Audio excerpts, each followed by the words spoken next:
Hello, this is Johnny Cycles with CyclesGaming.com, bringing you another edition of Dragons in Modern, post Nadu and Grief.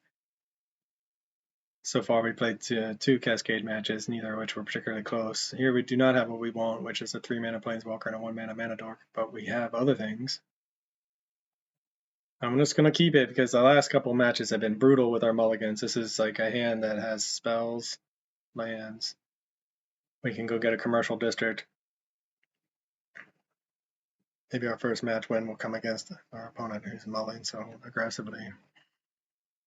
Yeah, I mean, it's been tough sledding this morning, but some of that has just been variance with bad opening, having to mulligan and then settle for less than good hands. And then some of it's just been interaction. Our opponent's been able to chain together into perfect,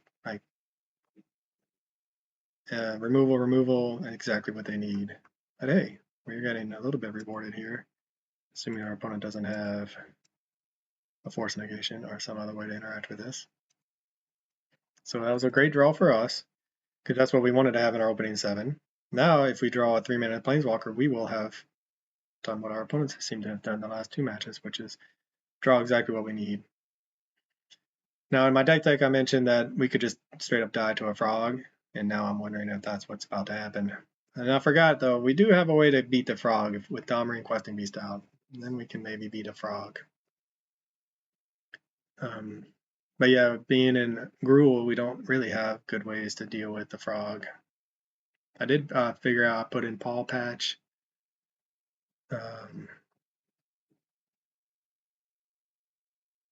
Is it the frog? It is the frog. I put in, Paw Patch Formation. Another Questing Beast. That's not what we wanted.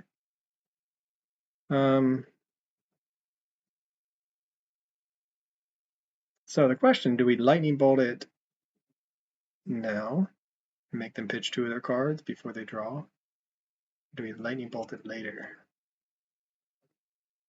Do we Commercial District? That on the stack, I think we're going to go ahead and Lightning Bolt. That way we'll see what they pitch. Or maybe they won't. They only have 3 cards. Maybe they'll decide it's not worth it. Nope, of course, it's always worth it. They got rid of that. And they're getting rid of Ghostly Pilferer.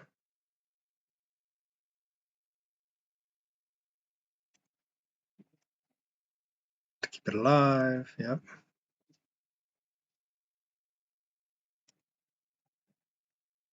Now we're going to always yield after that. Do we want a Delighted Halfling? Well, it does make things uncounterable. I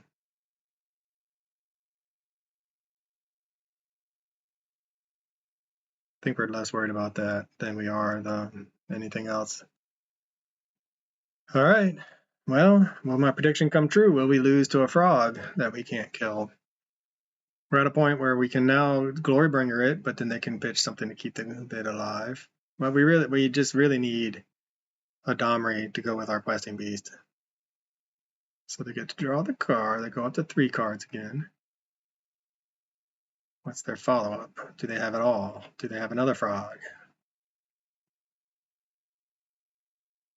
Do they have Island into Murktide?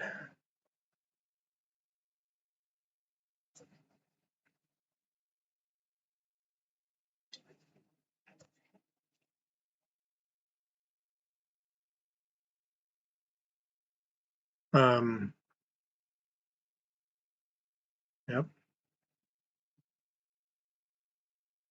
So this is a Vengevine version. That's cool. So I have my own Vengevine. Oh, we did draw exactly what I said I wanted to draw. So things are coming together now, sort of. We will play this forest. Play Questing Beast. We almost don't want it to die, to be honest. But if it takes out the hollow one, fine.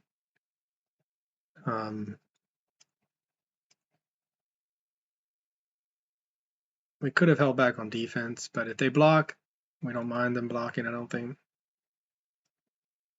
Hollow 1 plus for frog seems good too. So yeah, I played a more or less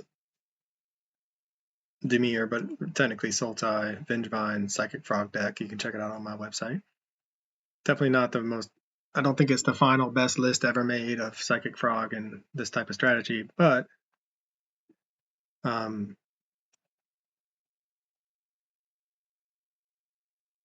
it was fun. It's somewhat competitive. I mean, the graveyard hate does hurt, but like in this particular matchup, Psychic Frog can just run away with the game, as can something to fill their graveyard slash. Gains flying, sure.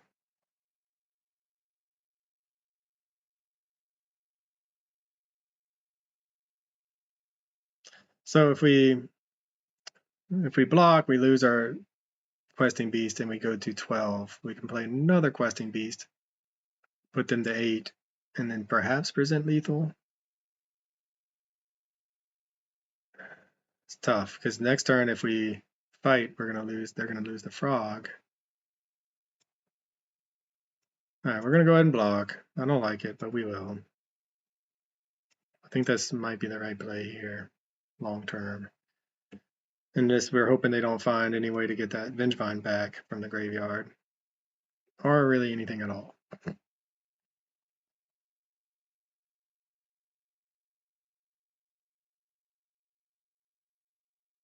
Although if they did find something, we could always Glorybringer it. So all right, 2 cards in hand. What are the chances one of them is a subtlety?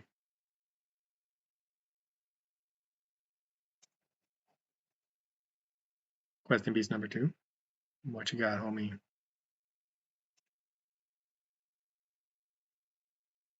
The race is on.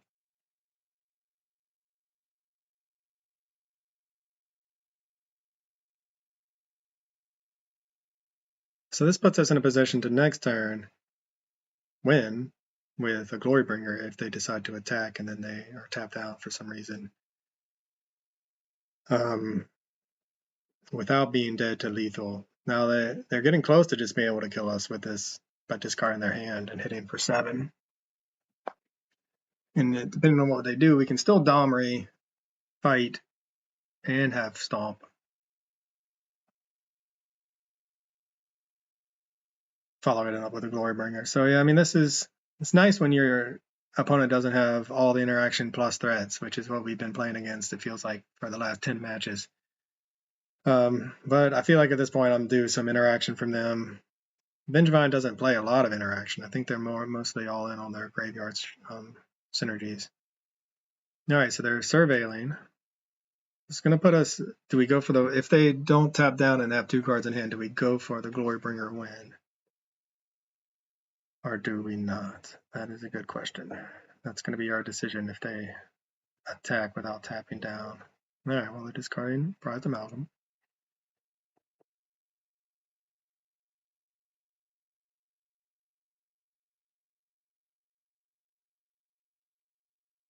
And they're going to play a hollow one.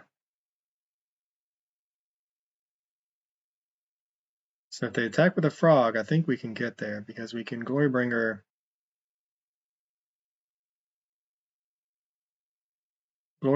kill the hollow one, and all right. Well, I mean, when your opponent doesn't have tons of interaction to follow their one threat, then our deck doesn't look so bad, does it? They do have 1 card, but they don't have any way to cast it for free, I don't think, unless it's like a Flare Malice, maybe.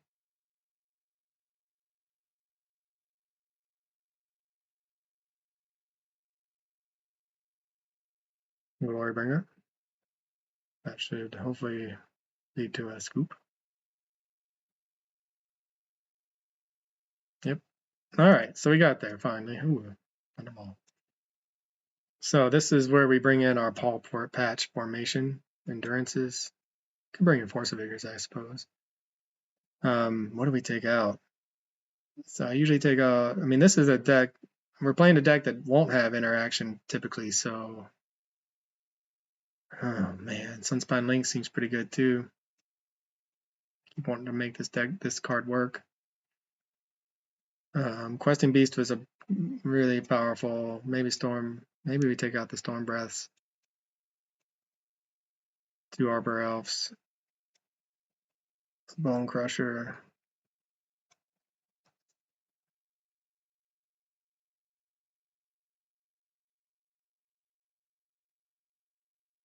Try like that. I don't know. I really don't know, to be honest. So, I mean, I played a deck similar to what they're playing. You hope that you can finish them off with the Sunspine Links. All right, well, I mean, we have the Endurance, we have the Sunspine Links, so we have 2 of our sideboard cards, a little bit of interaction plus the Armory. We don't have the 1 mana ramp, but we do have a Surveil land. So I think this is more than acceptable as far as a keep. And we can play the Endurance at just on turn 3 to get rid of the graveyard. Questing Beast, pretty good. Put that into the graveyard. We don't want another one of those, even though it's a great card. We would rather hit a 1 mana Mana Dork or a land. Opponent's going to go get a Surveil land. Do they have this Psychic Frog? Didn't have the mulligan. And I'll tell you this, when you play a deck like with Psychic Frog, you keep a hand with Psychic Frog unless there's just nothing else. Like you don't have any lands. Bloodghast.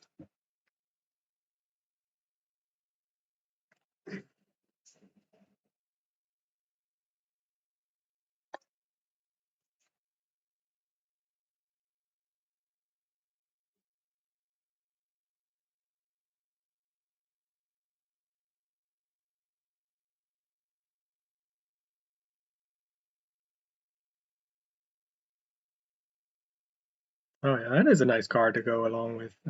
And maybe that's the misfeed. I did see another YouTube content maker highlight Psychic Frog with this card in the deck, and maybe that's the missing link to making my deck, my version, any good. So, I think we're gonna end up doing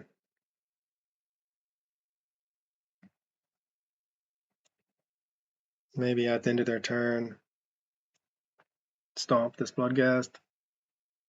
Hopefully they don't play a fetch land, and we can have the Endurance to cast. I mean, that's a question though. Do we flash in the Endurance? Just take it slow.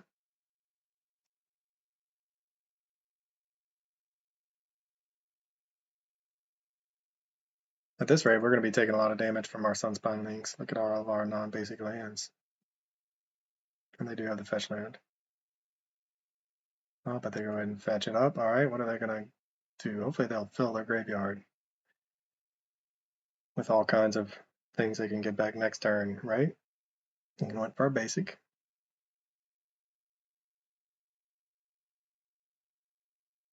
Just a prized amalgam.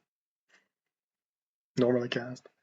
Buried Alive. Search your library for up to 3 creature cards, put them into your graveyard, then shuffle. That's actually the perfect card for our game plan right now. It's exactly what we want to see them do, assuming they can't get things back. 3 Vengevines. Perfect.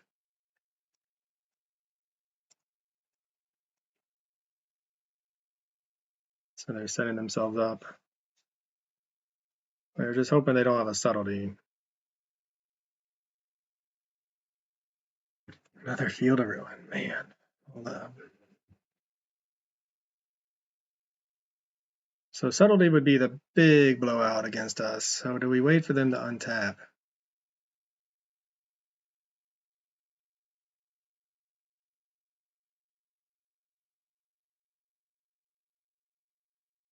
I think we're gonna just. We could just play a counter spell. You're gonna have to play 2 creatures though to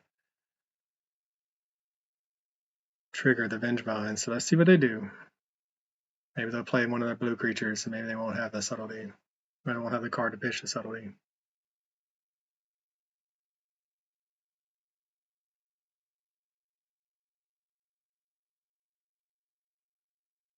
Now they're just gonna attack. Well, we'll go for it now.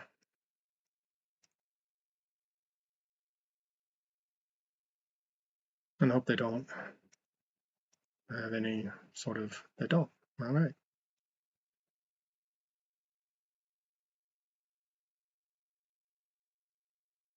So this might be going as well as it could be.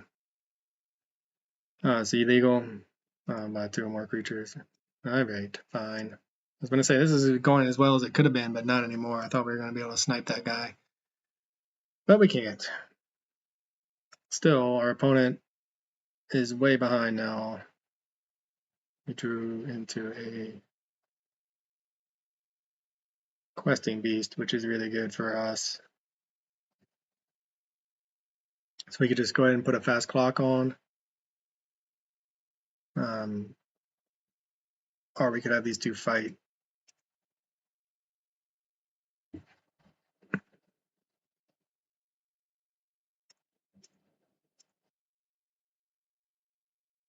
See what they have.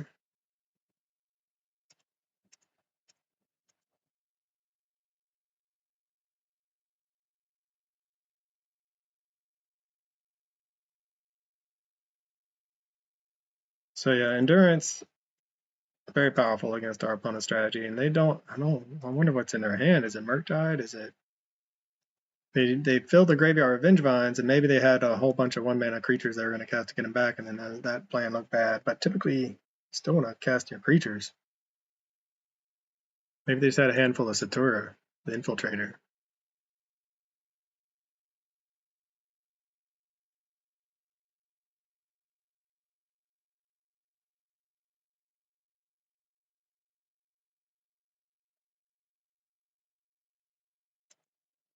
So Psychic Frog is slightly less frightening when they don't cast it on turn 2, but they are going to go ahead and fill their graveyard and then rebuild very quickly. So our opponent able to come back from a very in just really bad shape suddenly into really good shape.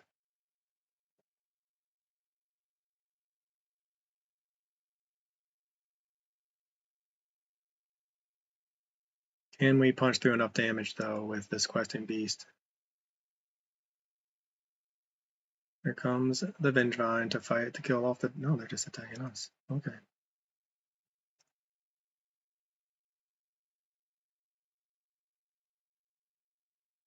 Oh, at least they didn't draw a bunch of cards with the Satora. All right, opponent able to come back quickly. They had a handful of stuff, I guess. They discarded some things. Now we are left with. Oh, what do we want to do? Questing beast. And we go hit attack for 9, force a block, and then they can just questing beast attack for 5, hold back. The endurance, I think that's probably the right play. We could also Sunspine Links, but no, we definitely want a questing beast. Hold back the endurance, I think.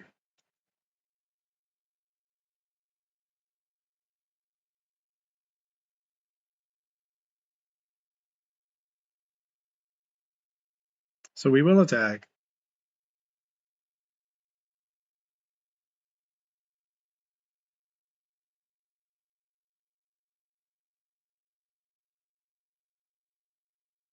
And if they want to block with a hollow one, they can. We're okay with that trade. We need to kill something anyway, and we'll probably block something. We'll probably block it anyway if they attack us with it. We still need to make our land drop. Our opponent's thinking what to do. They're going to make the trade.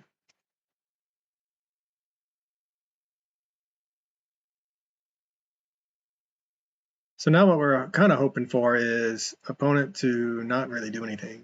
We can block the Vengevine, and then hopefully it won't come back.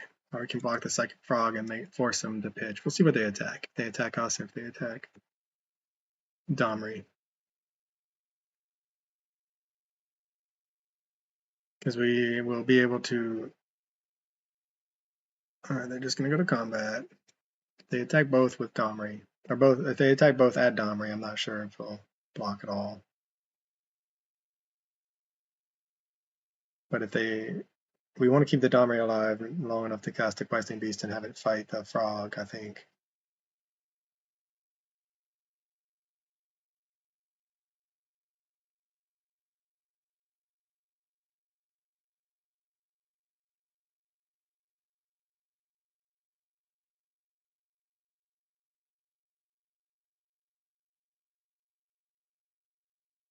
Domri being attacked by Vengevine and Psychic Frog. Alright.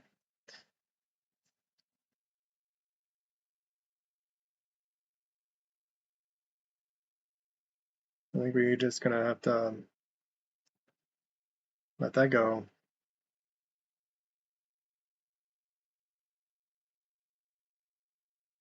Man, it's a player R Planeswalker. So good. Alright, so our opponent, man, has really come back from the dead, it feels like. It was really early in the game. They had 6 cards in hand, but they were really able to rebuild after we finally dealt with the board. I thought we were in a really good position with our endurance. Then, I mean, we were able to stabilize and force them to go to their second level of plan. So then whenever we will go ahead and do we dare get a commercial district? 1, 2, 3. It makes us take 4. Right now, Sunspine Links. What is our best out? What do we really need here? We're only going to have 1, 2, 3, 4, 5, 6 mana. So we need maybe another. I don't even know if endurance is good enough. What do we want in this spot? All right. I mean, I think we're gonna have to just not even. This Lynx is just gonna be rotting in our hand. All right. What do we find? It's not what we wanted to find. Another.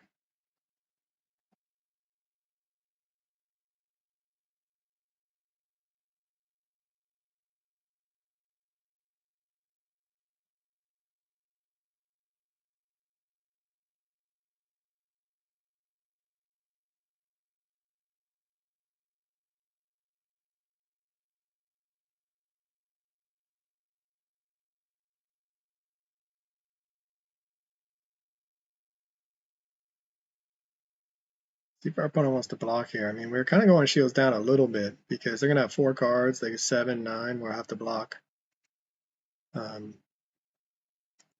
We'll be very close to dead. Let's just put it that way. Actually, I think we will be dead. They're doing the math right now. So they can pitch it. They can make this 6, pitch a card, make this unblockable, do 8. So we won't be dead. But it'll be close. And our opponent will not be within striking range unless we draw a Domri or something like that. So I think, all right, they're just going to take it. Put a 5. The Sunspine Lynx is just a dead card in our hand. This has been a very interesting, our best game so far. I mean, we've been able to execute our game plan. This is the type of mid-range match I guess I enjoy, even though it's against an unfair graveyard strategy.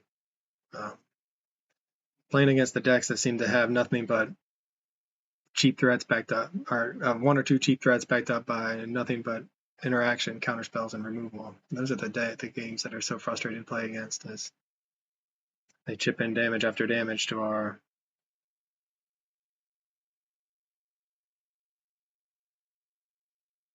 Alright, see if I give it flying. We'll make that block. Take 6 and go to 3. Now they're gonna do something. Let's see what shenanigans, if any, they have.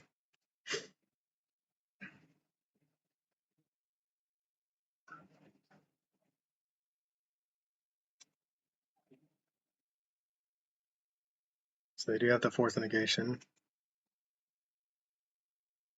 We're gonna have to. Hopefully they don't do anything really, but we have the Bone Crusher and Sunspine Lynx we can play, but the Sunspine Lynx will end up killing us. They have another frog. So we need something to get us back out of this that I'm not sure we have. Paw Patch Formation might be enough to kill the frog and then have 2 blockers. Sure.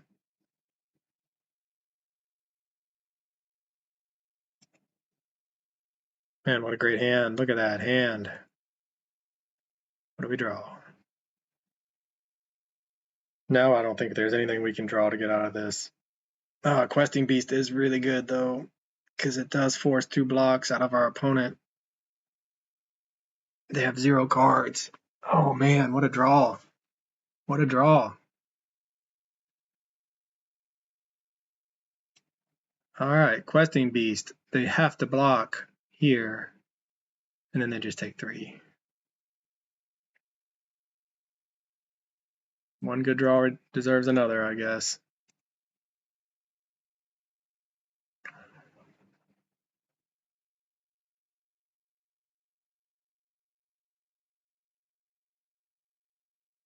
So if we... Is there a way we can survive? We still can cast that, so we go attack, attack. They just take the 3, I'm pretty sure. Man, if this was a stomp. If we hadn't cast that stomp when we did. Questing Beast was a great draw. We'll see what our opponent does, but I think they can just block with a hollow one.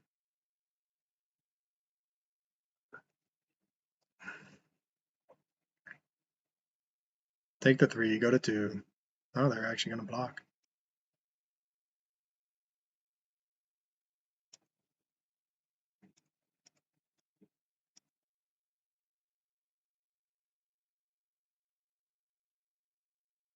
You got to draw a card. So good thing we didn't do that first. All right, so now we can trade with the... Yeah, what a game it's turned out to be. I think our opponent missed there. They didn't need to block. They could have gone... I guess they didn't know our last card. They could have easily died to stomp and our lightning bolt. So they probably made the right decision, the safe decision, trying to grind out the game a little bit longer. And they got to draw an extra card off of that. They have ways to... They have a Bloodghast that they can get back with a land, and then we would be dead. So, I mean, they are so close to winning.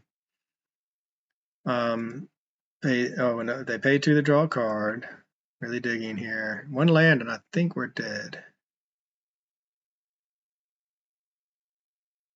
But, I mean, if our opponent doesn't play carefully, we could just draw into a Lightning Bolt or Stomp. What happens if we put them to 2, if we do Sunspine Links? Do we both die? Or is it a draw?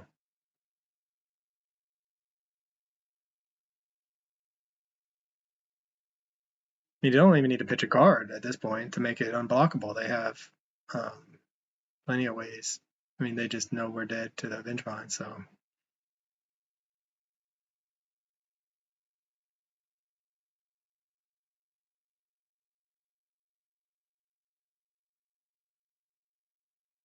Playing it safe.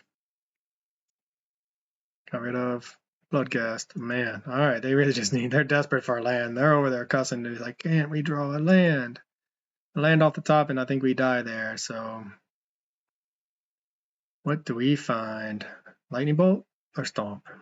Lightning Bolt or Stomp?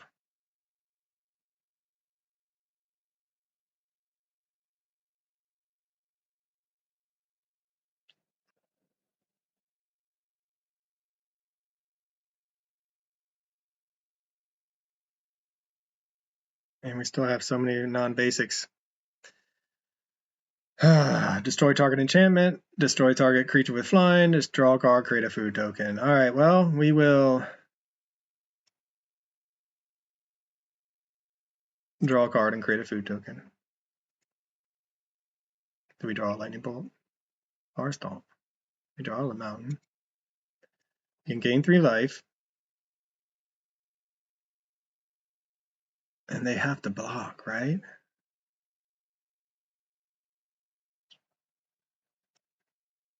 I mean, we're gonna go ahead and try to play more aggressively because I think we're on the back foot here. We probably should have left up the Field of Ruins, but then they just get basics and the Sunspine Links wouldn't do anything to them. Yep. They go to 2. Man, if they hit a land, all that in the land, the Field of Ruin also triggers their Bloodghast, so more reasons not to do that. So they have so many looks. I mean, they're due a land, they draw a land, and we are dead. The Sunspine Links does not look good. If this had been a dragon, we took out dragons for the Sunspine Links. If this had been a dragon, I think everything would have been better. Hold on.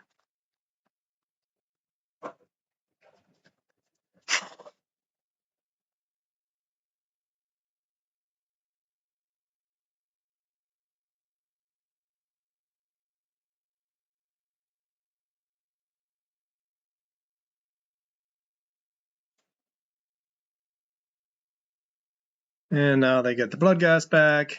As 2 1s, we can go to 4. We'll take 6, so we are dead. All right. Moving on. I think we'll definitely take the links. Man, we weren't going to get there anyway. All right, 3 lands off the top. 4, really. We will take out the Sunspine links in the right spot, right? But this, a dragon off the top there would have been game over. So, endurance look good.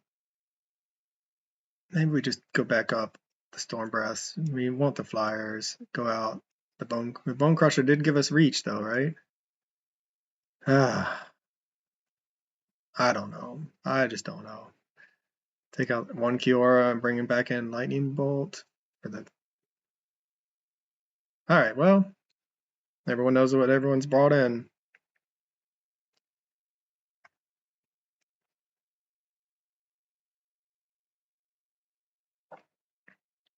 We again have the endurance, so we're going to keep it, but we would really have liked to see a 1 mana dork here for this to really bring this hand together. So maybe we'll draw one. 1 mana dork, and then we're off to the races on turn 2 with Adamri, and we can put major pressure on our opponent. So yeah, I mean that was the hazard of the way I sideboarded, right? I brought in Sunspine Links. It sat in my hand the entire game as a dead card. Mana Dork would be great. Oh, good. All right. Doing nothing. Gotta love it. Our opponent, meanwhile, probably gonna cast a frog. So that was a mistake. That was learning the deck, I thought it would be good, and it would have been okay, but I think it's probably overall not good against our opponent. They don't play a lot of basics, but they also just don't play a lot of lands. And you saw how much it was going to punish us. So I think against an aggressive deck that doesn't play a lot of lands, that also is putting pressure on our life total. You saw there we were going to die to it. So I think we just don't want to play that. Here comes the frog, it looks like. We really just don't want to play Sunspine Links against this type of strategy. And there's the frog. Patchwork. Paw patch, whatever it's called. Storm Breath. Oh man. Sad, but it's going in the graveyard. We need something. We need, like, the Paw Patch is our best draw, although they do play Force Negations, as we saw.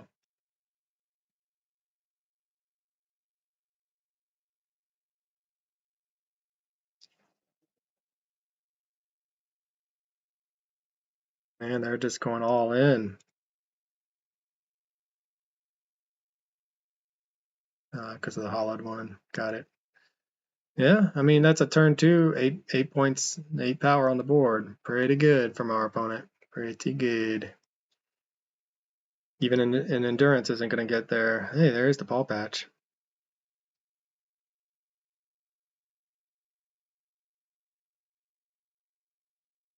So that's a huge draw for us.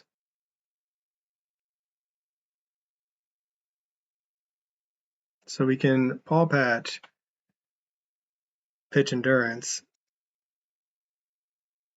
or we can go ahead and pitch the endurance now. And then Paw Patch. Or we can just cast the endurance to. Man, it's tough.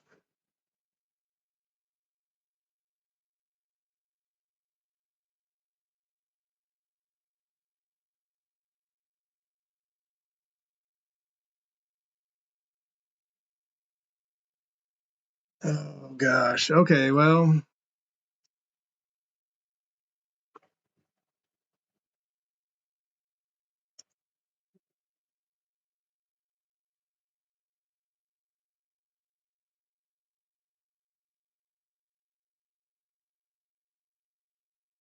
It's possible we should have.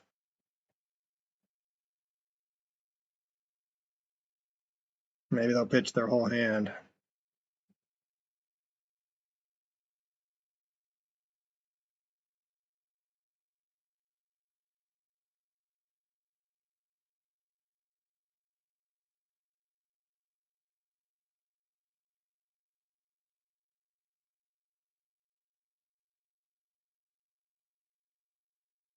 I don't know. I'm not. Okay, I'm just not sure, to be honest, what the best line is here when we need to pull the trigger on our endurance and Paul patch.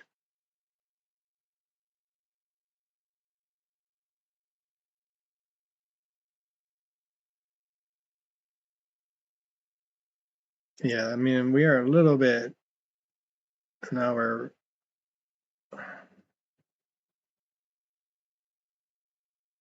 gonna let the surveil go, right?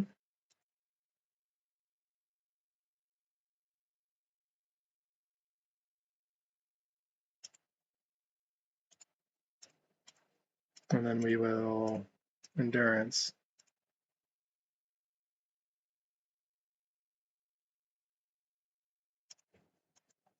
Get rid of all that stuff.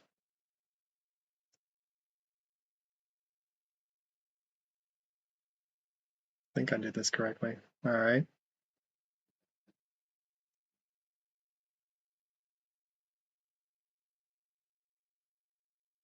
So what we can do is we can have the fight, right? We can do endurance, fight this.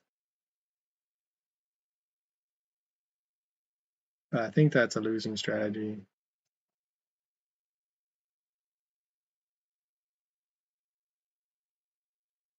I think we have to destroy target creature with flying. And I think we're going to wait. Oh, we can't because of, well, hopefully they don't have a force negation. That's about all we can say.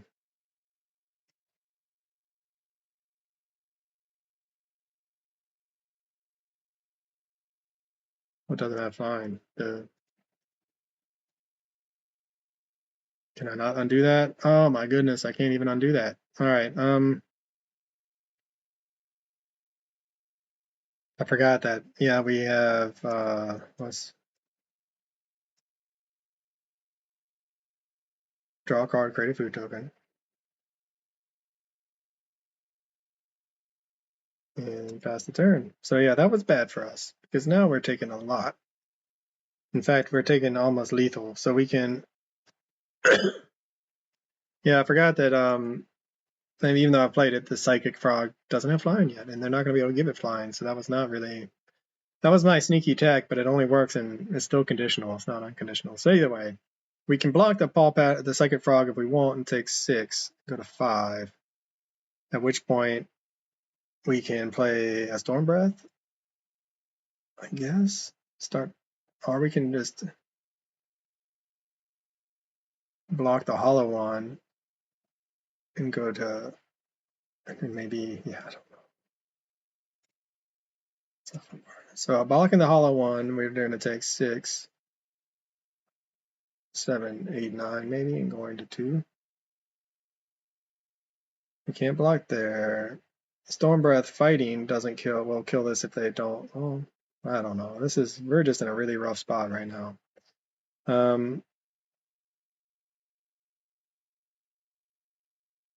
I think we just, yeah, we're in a tough spot. This is the frog taking over the game again because we don't have a way to deal with it. And we got rid of our. We probably should have just eaten that mana loss and then not worried about it and hope that they would eventually want to give it flying, but a lot left to roll. Yeah, I mean it's too many threats for us to, and we have too low of a life total.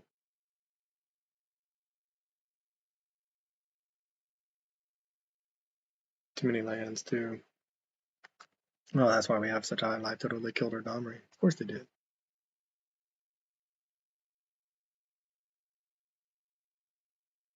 So we can cast another Domri and a Cure, but then we die. We can play the Storm Breath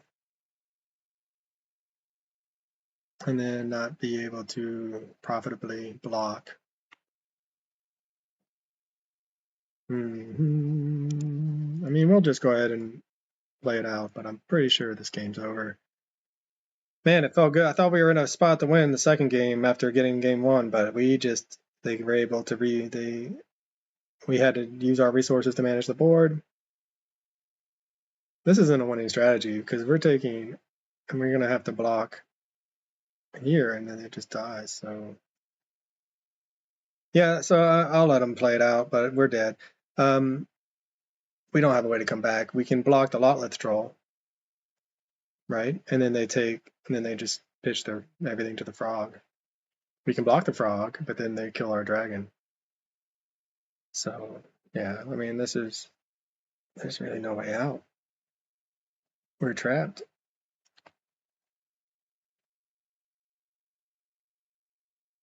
That's our only block.